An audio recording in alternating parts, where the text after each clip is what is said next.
श्री गुरुवे नमः। ओम श्री गुरुवे नमः। ओम श्री गुरुवे नमः। अवेकनिंग इनर सेल्फ चैनल पर आप सभी मित्रों का आज की चर्चा में मैं स्वागत करता हूँ। आदरणीय मित्रों, महर्षि चरणदास जी का एक बड़ा प्यारा सा सूत्र मुझे पढ़ने मिला। मुझे तो बहुत भाया, मुझे तो अंदर से झकझोर गया। आपके समक्ष रखता हूँ, क्या पता आपको भी उस सूत्र का स्वाद पकड़ ले, आपके भीतर भी दबी हुई किसी ऐसी वासना या कोई वैसा भाव जो जीवन के किसी झंझावत में भीतर प्रवेश कर गया और वह अभी तक आपको नुकसान पहुंचा रहा है, आगे नहीं बढ़ने दे रहा। नई ऊर्जा का संचार हो जाए, हृदय के कमल कोश खुल जाए। महर्षि चरणदास कहते हैं, मोक्ष मुक्ति तुम चाहत हो, तजो कामना काम। मन की इच्छा मेट करी, भजो निरंजन नाम। भजो निरंजन नाम तत्व देह, अध्याय मिटाओ।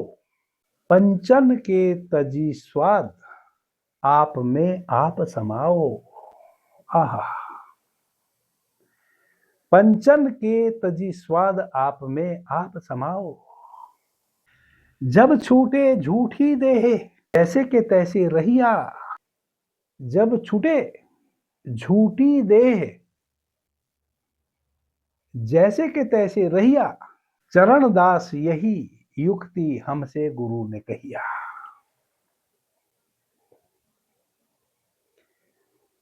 कितना मीठा दोहा है महर्षि चरणदास जी का, क्या गजब है।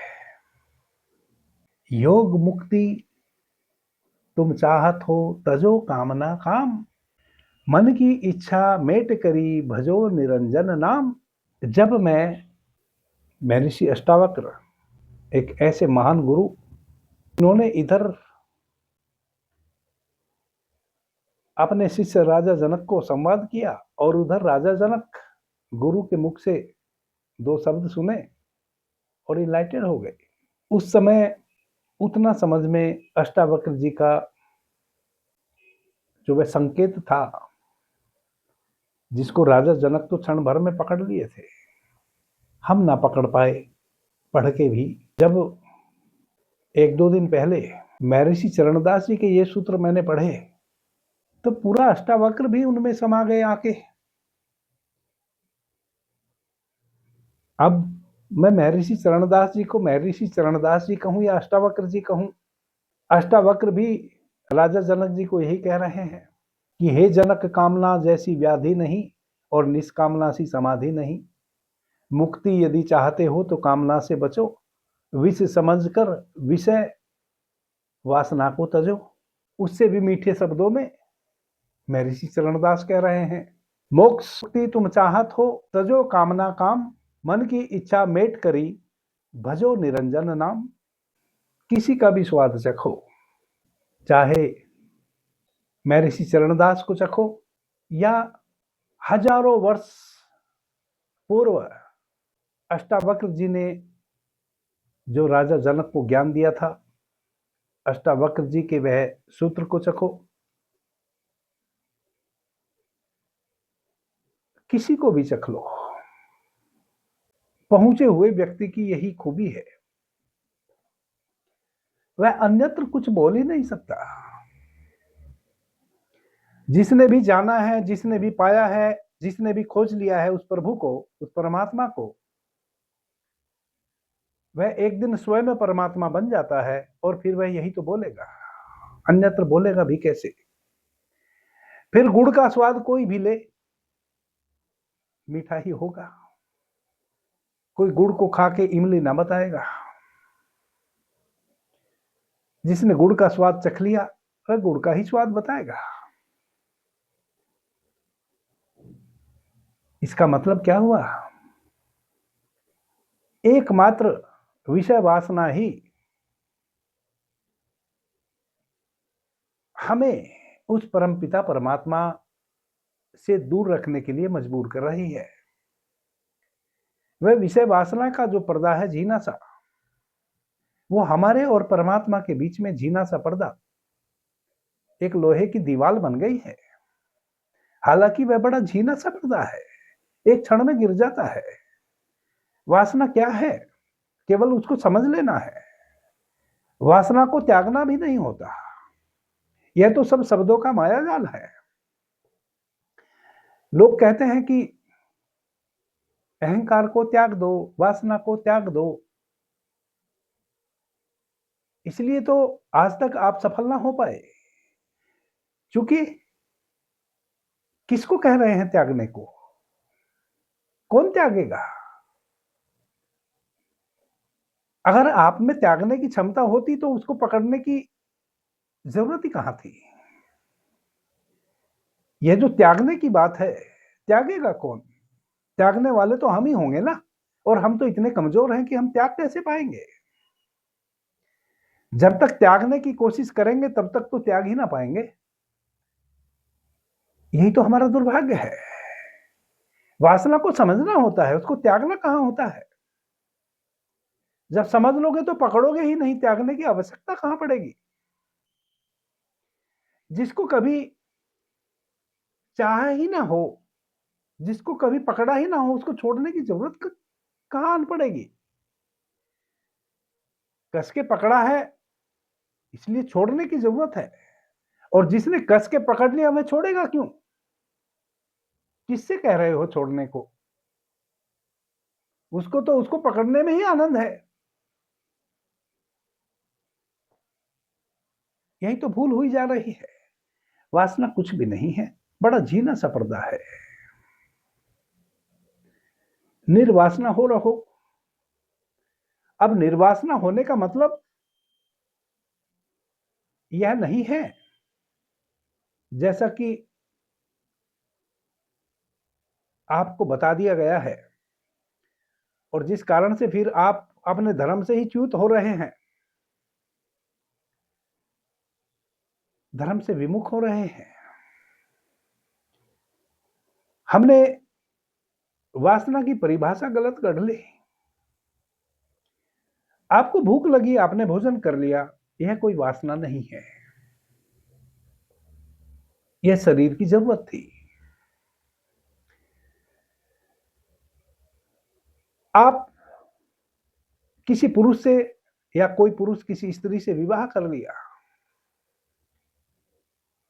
स्त्री पुरुष संभोग कर लिए, वह उनके शरीर की जरूरत थी। केवल जीवन में संभोग के पीछे भागें और जितना भी उपक्रम करें जीवन पर्यंत, वह संभोग के लिए करें, यह वासना हो गई।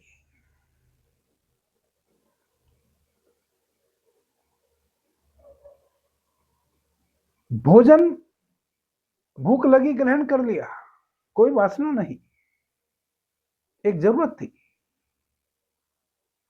प्यास लगी पानी पी लिया, कोई वासना नहीं थी, जरूरत थी।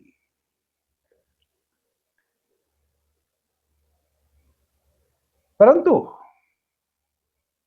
इतना भोजन जुटा के रख लिया कि भोजन सड़ गया, जरूरत से ज्यादा जुटा के रख लिया, अब वह सड़ रहा है।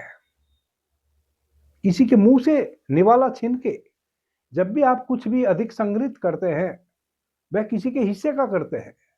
भले आप कहें कि मैंने कमाया है, किसी के हिस्से का आप संग्रहित करते हैं। कुछ मायनों में अनिवार्य है, संग्रहित भी कर ले तब भी कोई प्रॉब्लम नहीं। किस कारण से संग्रहित किया, फिर उसके कारण प्रॉब्लम हो सकती है। आप धन कमा सकते हैं, धन इकट्ठा कर लिया, बहुत कर लिया। आप अन्न उपजा सकते हैं, आपने अन्न उपजा लिया, बहुत इकट्ठा कर लिया।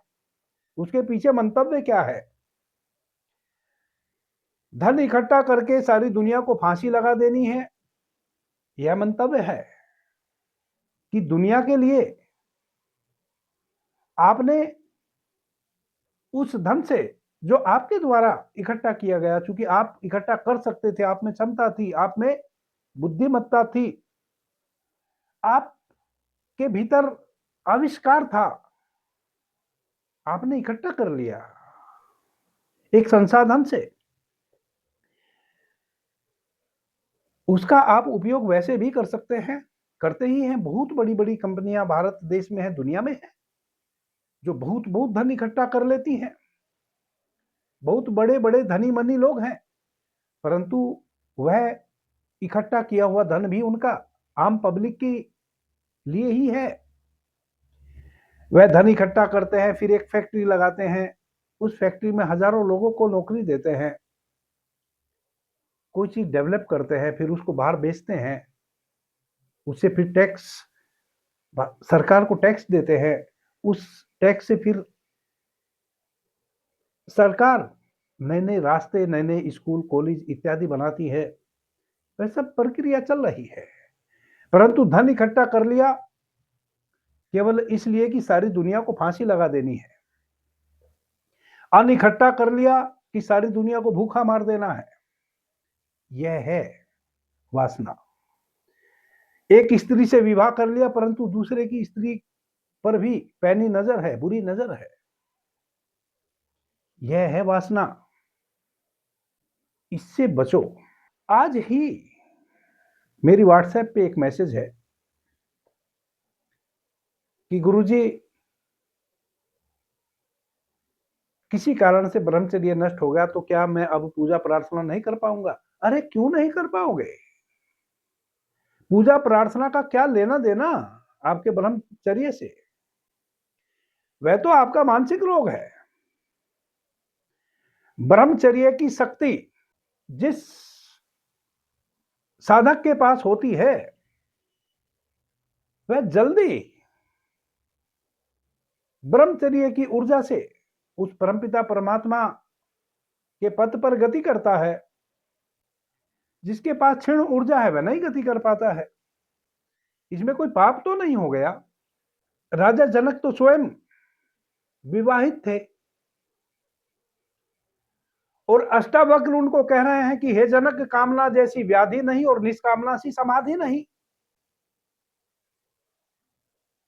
और जनक इनलाइटेड भी हो जाते हैं। क्या हो जाता है? क्या जनक ने अपनी पत्नी को तलाक दे दिया? क्या जनक ने उस क्षण राजपाट छोड़ दिया? नहीं, कुछ भी नहीं छोड़ा। ना पत्नी को तलाक दिया, ना राजपाट छोड़ा, और इनलाइटेड हो गए। इस पृथ्वी पर पहले व्यक्ति हैं जो विदेह कहे गए, इस देह में रहते हुए देह को त्याग दिया। केवल एक विचार परिवर्तित हो गया। कामना जैसी व्याधि नहीं, निष्कामना सी समाधि नहीं। कामना, वह जो राजा होने का गर्व था, उस गर्व को त्याग दिया उसी क्षण। उसके लिए भी कहीं चलने के जाना नहीं पड़ा, उसके लिए भी कोई उन्होंने संकल्प नहीं लेना पड़ा, उसके लिए भी कोई उन्होंने ध्यान साधना नहीं करनी पड़ी। उधर गुरु ने कहा कि हे जनक, कामना जैसी व्याधि नहीं और निष्कामना सी समाधि नहीं। उसी क्षण कामना का परित्याग हो गया। कैसे हो गया? वह जो राजा होने का गर्व था, वह गर्व समाप्त। मैं भी प्रजा ही हूं, केवल दायित्व राजा का मेरे ऊपर है, मैं उसका निर्वहन कर रहा हूं। केवल मैं अपनी प्रजा का नौकर हूं। बस यह भाव बदल गया। कामना खत्म हुई, वासना खत्म हुई। वासना अहंकार की थी। मैं राजा हूं, मैं जो चाहूंगा वह होगा, कोई मेरी बात को पलट नहीं सकता। वह भाव समाप्त हुआ। बस इतना ही तो किया राजा जनक ने, और इनलाइटेड हो गए।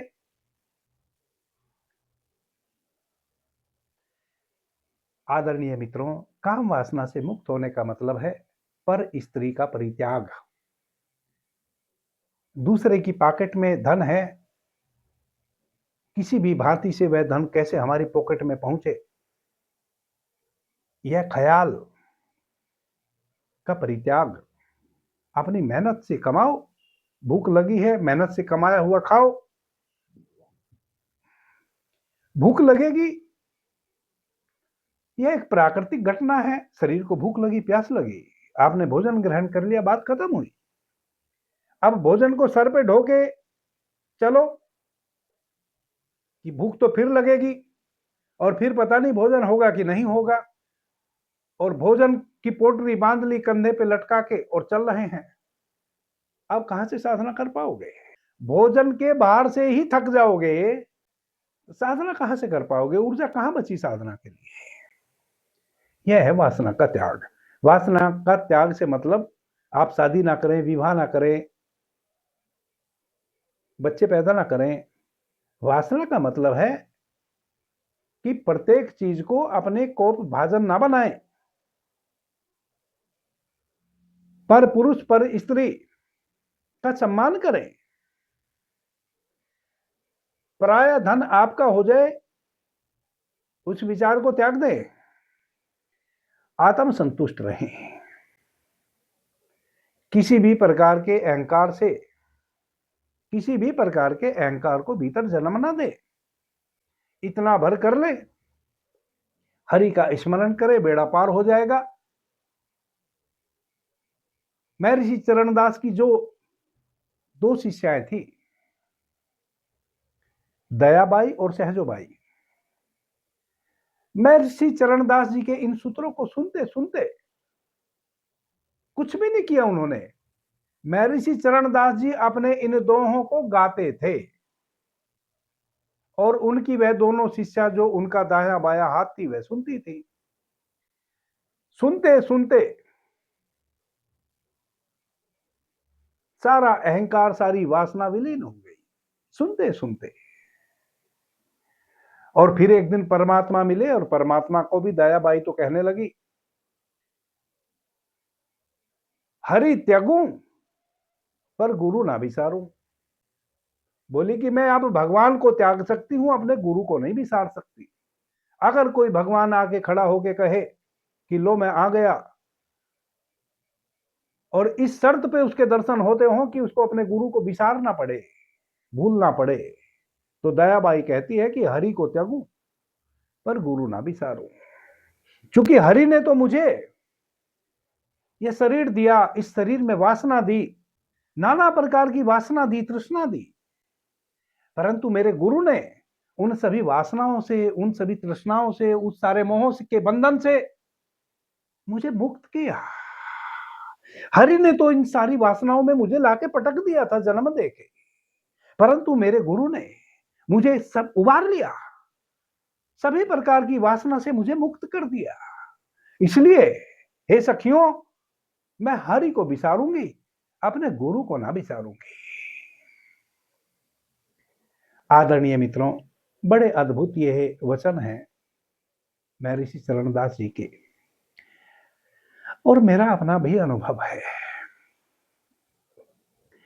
बिल्कुल भी इस विवाद में मत पड़ो या इस विचार में मत पड़ो कि धन नहीं कमाना, शादी नहीं करनी, विवाह नहीं करना। धन भी कमाओ, धन का संग्रह भी करो, अन्न भी उपजाओ, अन्न का संग्रह भी करो, परंतु संग्रह के पीछे भी आपकी सोच सबके प्रति हो। संग्रह के पीछे आज हमारे देश में बहुत सारे उद्योगपति हैं। आप क्या समझते हैं यदि वे फकीर बन जाएं तो पता है कितने लोग भूखे मर जाएंगे? लाखों करोड़ों लोग भूखों मरेंगे यदि वह आज सब छोड़ छाड़ के फकीर बन जाए। वह उद्योग कर सकते हैं, उनको परमात्मा ने उतनी क्षमता दी है, वह कर रहे हैं, उनको उतना ज्ञान दिया, विवेक दिया, वह उस बिजनेस को बढ़ा भी रहे हैं, लाखों करोड़ों लोगों को अपने यहाँ शरण दिए हैं और उस बिजनेस को और बढ़ा रहे हैं और लाखों करोड़ों लोगों को आगे भी और अधिक रोजी देंगे, रोजगार देंगे। और मजे की बात यह है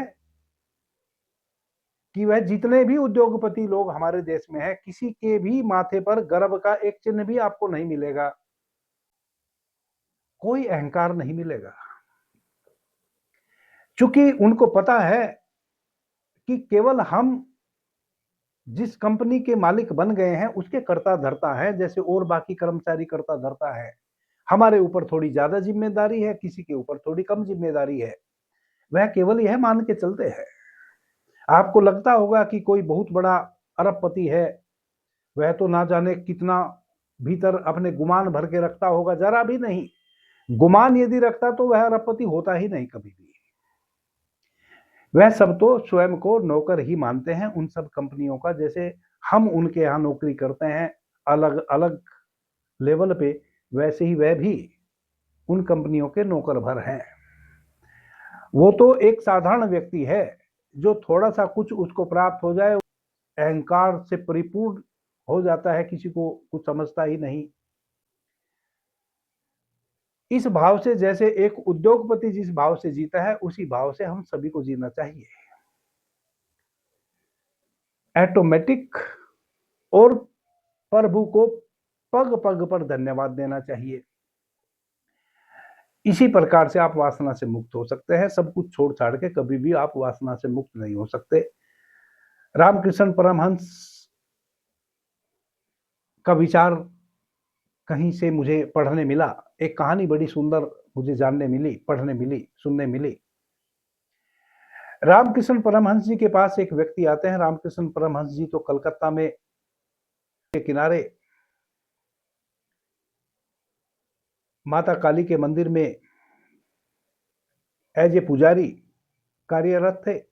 वहीं उन्होंने अपनी सभी साधनाएं की और रामकृष्ण से रामकृष्ण परमहंस बने। इधर 100 वर्षों में कुछ महान संत जो हुए हैं, उन महान संतों में विवेकानंद जी उन्हीं के चरण कमलों में बैठकर ज्ञान को उपलब्ध हुए, रामकृष्ण जी के। तो रामकृष्ण परमहंस जी के पास एक व्यक्ति आया और बोला कि मैं जितने भी मेरे पास धन संपत्ति थी सभी को बेच के यह चांदी के सिक्कों में पोटली में भर के ले आया हूं और यह मैं आपको देता हूं। आज से मैं सारा मोह बंधन सब छोड़ दिया, सब संपत्ति बेच दिया, सबके बदले बेच के सब चांदी के सिक्के खरीद लिया और यह चांदी के सिक्के मैं आपको समर्पित करता हूं और आज से मैं प्रभु स्मरण में आपके सानिध्य में रहूंगा। परमहंस बोले बड़ी अच्छी बात है, एक काम करो, नदी बह रही है, नदी में जाओ और इन सब सिक्कों को नदी में डाल आओ और डाल के आओ, तो फिर मैं आपको दिखा दूं। उस व्यक्ति के चेहरे के भाव बदल गए। क्यों? क्योंकि वह इस बात के भी अभी भी अहंकार में था कि उसने अपना सब कुछ बेच के चांदी के सिक्कों में परिवर्तित कर लिया और अब वह इतना बड़ा दान रामकृष्ण परमहंस जी को देने आ गया। देखो मैंने सब कुछ अपना समेट के बेच के और चांदी के सिक्के खरीद के आपको समर्पित करने आया हूं। अब यह सब कुछ बेच के चांदी के सिक्के समर्पित करने का अहंकार उसको जबरदस्त पकड़े हुए था। रामकृष्ण परमहंस जी की आंखें तो धोखा खा नहीं सकती थी, इसलिए उन्होंने कहा, वो समझ गए कि अभी भी अहंकार इसके सर पे बहुत जबरदस्त सवार है, अभी भी अहंकार इसके माथे पर सिंहासन डाले बैठा है। मेरी दी हुई दीक्षा इसके किसी काम ना आएगी जब तक इस अहंकार से यह मुक्त ना हो, जब तक इस वासना से यह मुक्त ना हो कि मैंने सब कुछ बेच दिया। वासना तो बहुत प्रकार की होती है ना। अब वह व्यक्ति चूंकि शरण में आ गया, रामकृष्ण परमहंस जी की गुरु मान ही चुका था और गुरु का आदेश है, तो बेमन से गया नदी के किनारे और 2-3 घंटे हो गए आया ना, जबकि 5 मिनट में वह जाके उन सिक्कों को नदी में डाल के आ सकता था। 2-3 घंटे बीत गए। रामकृष्ण परमहंस जी ने अपने एक शिष्य को भेजा कि जरा देखो कहीं स्वयं भी तो नहीं डूब गया नदी में। हालांकि रामकृष्ण परमहंस जी जानते थे कि क्या कर रहा है वह, परंतु हम जैसे अबोध व्यक्तियों को तो नहीं पता ना, इसलिए हमें भी पता चले, इसलिए 2-3 शिष्यों को भेजे कि जरा देखो उस व्यक्ति को कहीं डूब तो नहीं गया। उन्होंने जाके देखा कि अभी तो वह बैठा है नदी के किनारे, एक सिक्के को पोटली में से निकालता है, खूब अच्छे से निहारता है, चूमता है और बड़े बेमन से फिर नदी में फेंकता है। कई बार बल्कि ऐसा करता है कि फेंकने के लिए हाथ बढ़ाता है, फिर मन नहीं करता, वापस पोटली में सिक्का डाल देता है कि ये मैं क्या कर रहा हूं, जीवन भर की कमाई, अपना घर द्वार सब बेच दिया और नदी में फेंक रहा हूं। इस प्रकार से वह सिक्कों को फेंक रहा है।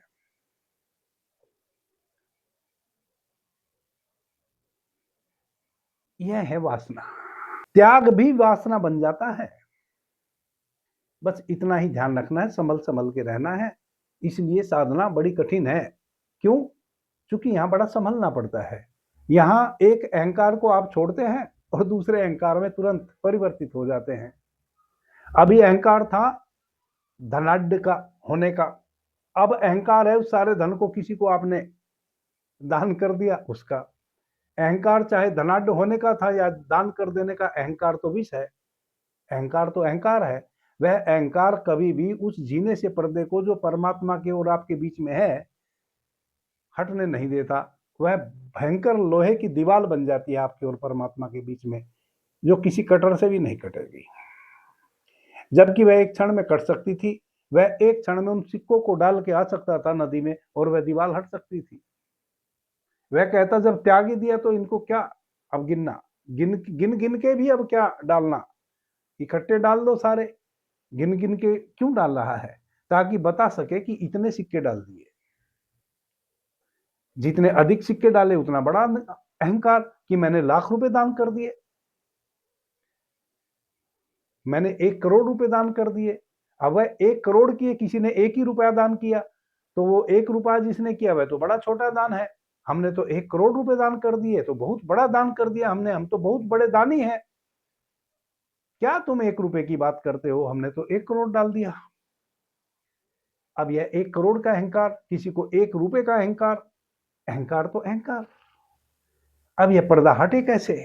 जबकि पर्दा तो बड़ा झीना है, परमात्मा जस्ट झलक रहा है। जैसे कोई महिला घूंघट डाले हो, अभी भी उसके घूंघट से उसकी आंख नाक की झलकियां मिल रही हैं कि घूंघट के पीछे कौन है।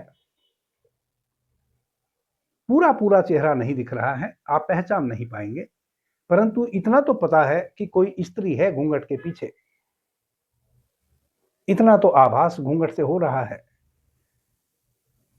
अब यह पर्दा इतना भी कठोर हो सकता है कि लोहे की दीवार बन जाए, और यह तभी होता है जब आप एक एक सिक्के को गिन गिन के डाल रहे होते हैं। आदरणीय मित्रों, सब वासना दुष्पूर है। कोई भी वासना कभी भी पूरी हो नहीं सकती। इस बात को जितना जल्दी समझ सको उतना अच्छा। आप देखो ना, आज आप संभोग में उतरे, कल 24 घंटे बाद सही बिल्कुल उसी वक्त पर, जब आज आप संभोग में उतरे हैं, राइट टाइम पर, कल 24 घंटे बाद आपके भीतर फिर से संभोग के कीड़े कुल मिलाएंगे। यह आपकी जो क्लॉक है ना, आपके शरीर रूपी जो क्लॉक है ना, जिसको बायो क्लॉक कहते हैं, यह आपको संकेत दे देगी कि भैया 24 घंटे हो गए।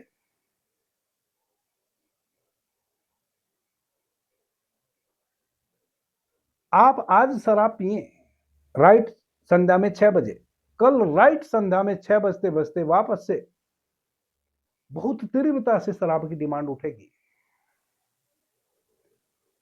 अगर कल शराब पीने से सब कुछ ठीक हो गया था, या कल संभोग में उतरने से सब आनंद की प्राप्ति हो गई थी, तो फिर आज प्यास किस बात की? फिर आज प्यास क्यों लगी? जैसे आपको रोज भूख लगती है, प्यास लगती है, वैसे ही आपको सभी प्रकार की वासनाएं उठेंगी। इसका मतलब है कि किसी भी वासना में उतरो, उसकी पूर्ति परमानेंट हो नहीं सकती। अब यह बात समझ में आ गई कि परमानेंट पूर्ति नहीं है। यह तो खेल है, जो आज भी खेला कल फिर खेलना पड़ेगा। इससे मुक्त तभी होंगे जब आप इसको समझ लेंगे। समझ जाओगे, मुक्त हो जाओगे। यूं मुक्त होने की जरूरत नहीं है कि पत्नी को तलाक दे दिया या विवाह ही ना किए। रण छोड़ दास बने घूम रहे हैं। यह धन इकट्ठा ही ना किया और इकट्ठा कर लिया तो दान दे दिया, फिर दान के गुण गाए जा रहे हैं। वासना का स्वभाव समझ लो कि वासना दुष्पूर है, इसकी पूर्ति कभी हो नहीं सकती, और जिसकी कभी पूर्ति हो नहीं सकती उसको कितने दिन हम ढोएंगे अपने सिर पे।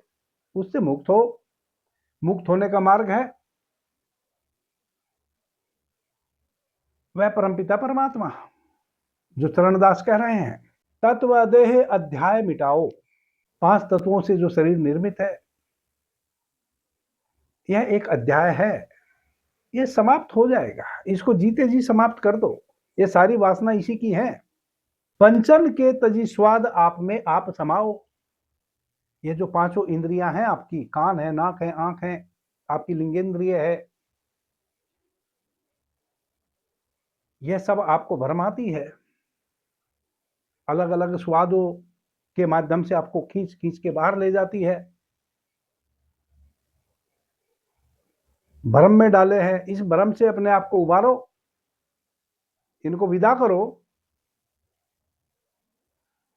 और स्वयं को अपने भीतर वह जो आप हैं उसकी पहचान करो। आंख बंद करके भीतर उतरो, इन 5 इंद्रियों को बंद कर लो। जब छूटे झूठी देह जैसे के तैसे रहियो, चरण दास यही मुक्ति हमारे गुरु जी ने हमें से कहियो। चरणदास कहते हैं कि जिस दिन आप अपने भीतर उस अपने होने को समझ जाओगे, उस दिन यह देह तो छूटेगी, आप वैसे के वैसे ही बने रहेंगे। आप देखेंगे कि यह देह मैं नहीं हूं, मृत्यु देह की होनी है, एक एक अंग इस देह का समाप्त होना है, मैं तो इनका भी साक्षी हूं। और कह रहे हैं चरणदास की यही ज्ञान मेरे गुरु ने मुझे कहा था। अभी के लिए इतना ही। आपने मुझे ध्यान से प्रेम से सुना, उससे मैं बहुत अनुग्रहित हूं। सभी मित्रों को मेरा प्रणाम, धन्यवाद। हर हर महादेव।